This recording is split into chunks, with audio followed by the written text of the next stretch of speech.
चलिए अब बात कर लेते हैं हमारे खास सेगमेंट हमारे हनुमान की। हनुमान जी की कथा में उनके बाल रूप की महिमा का भी वर्णन है, माता अंजनी से जुड़ी कहानियां भी हैं। ऐसे में कहीं माता अंजनी की गोद में हनुमान जी की प्राचीन प्रतिमा मिल जाए तो भक्तों के लिए इससे बड़ी धरोहर और क्या होगी। जबलपुर में एक ऐसी ही प्रतिमा है जिस पर भक्तों की अटूट आस्था है। आइए आपको ले चलते हैं जबलपुर से 15 किलोमीटर दूर अंजनी धाम। देखिए खास रिपोर्ट। जबलपुर से 15 किलोमीटर दूर ग्राम तेवर और कुड़न के बीच स्थापित यह है अंजनी धाम और इस धाम में माता अंजनी की गोद में विराजे हैं ये बाल हनुमान। बजरंगबली अपने धाम में विराजी माता अंजनी की यह प्रतिमा 2000 वर्ष पुरानी है और ये प्रतिमा देश की एकमात्र ऐसी प्रतिमा है जिसमें अंजनी माता बाल हनुमान को गोद में लिए हुए हैं।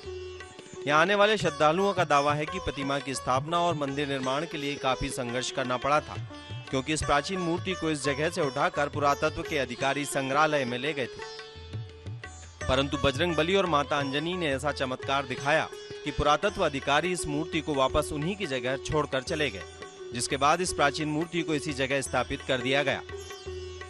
यहाँ के पुजारी रामदास दीक्षित बताते हैं कि यह मूर्ति पूरे विश्व में एकमात्र ऐसी मूर्ति है जिनकी गोद में बाल हनुमान विराजे हैं, क्योंकि यहाँ नर्मदा का किनारा है और यहाँ पर कई देवी देवता अपनी तपस्या किया करते थे।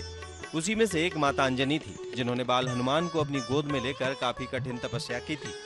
तब से लेकर आज तक इस मंदिर में सैकड़ों की संख्या में महिलाओं के साथ हजारों भक्त इस बाल हनुमान के दर्शन करने आते हैं और अपनी कई तरह की मन्नतों को पूरा करने की बाल हनुमान के आगे गुहार भी लगाते हैं, जिसके बाद बाल हनुमान और माता अंजनी भी सभी की मनोकामना पूर्ण करती हैं।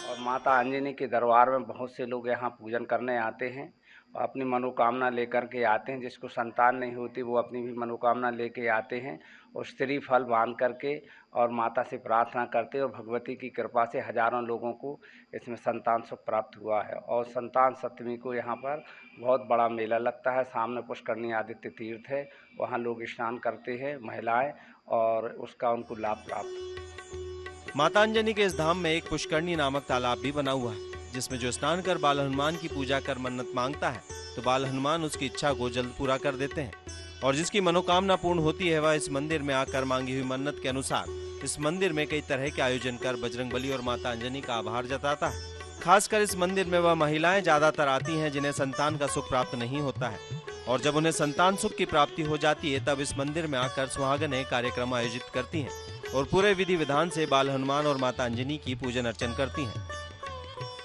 ये माता अंजनी जी का मंदिर है और माता अंजनी जो है अपने बेटे यानी कि हनुमान जी को गोद में लिए हुए हैं। ये बहुत ही प्रसिद्ध विख्यात मंदिर है और इसकी ये मान्यता है कि यहाँ जो भी मांगो वो मिलता है और यहाँ पर लोग दूर दूर से इनके दर्शन करने के लिए आते हैं। तेवर और ग्राम कुड़न के बीच स्थापित यह प्राचीन माता अंजनी और उनकी गोद में विराजे बाल हनुमान का यह मंदिर बरगी विधानसभा में ही आता है, क्योंकि जबलपुर में सबसे ज्यादा पर्यटन स्थल और धार्मिक स्थल बरगी विधानसभा में है और इस विधानसभा में कांग्रेस के इस वक्त विधायक हैं संजय यादव। उन्होंने अपनी विधानसभा में आने वाले सभी धार्मिक स्थल और पर्यटन स्थलों को देखते हुए घोषणा भी की है कि अगर उनकी सरकार इस बार बनती है तो वह अपनी विधानसभा में इन सभी स्थलों को लेकर एक बड़ा कॉरिडोर बनवाएंगे।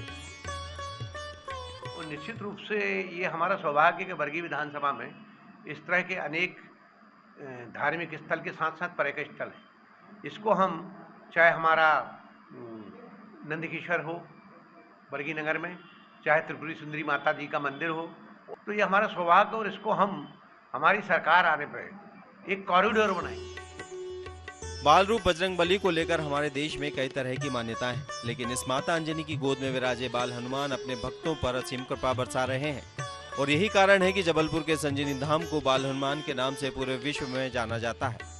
INS 24/7 के लिए भोपाल से प्रिंस गुप्ता के साथ जबलपुर से फतेह सिंह की रिपोर्ट।